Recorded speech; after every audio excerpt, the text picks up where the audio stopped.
तो दूसरी जानिब लीगी रहनुमा हनीफ अब्बासी ने भी उमर अयूब को खूब जवाब दिया। कहा कि अभी भी मौका है, माफ़ी मांग लें। वज़ीर आज़म की ज़रूरत नहीं, मैं साथ चलता हूँ, उनसे आपको माफ़ी दिलवा देता हूँ। अपने अफवाज के ख़िलाफ़ इतना जहर ना उगलें, अपनी अफवाज पाकिस्तान की इज़्ज़त करें, सब्र रखा करें। मिलिट्री कोर्ट्स मुल्क में मौजूद हैं। कोर कमांडर हाउस लाहौर किससे जलाया था, सबको नज़र आ रहा है। फ़ौज इतनी कमज़ोर नहीं कि आप गालियाँ देंगे तो वो डर जाएंगे।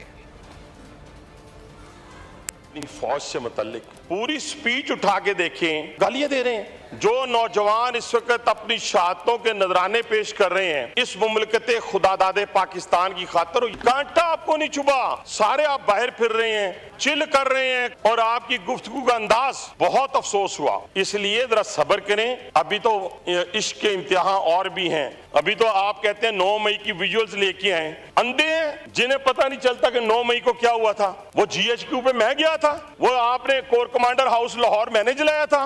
अभी भी मौका है, माफी मांगे, मैं चलता हूं आपके साथ, किसी की जरूरत नहीं है, मैं आपके साथ जाके माफी दिलाता हूं। सब्सक्राइब करें और बेल दबाएं ताकि कोई खबर रह न जाए।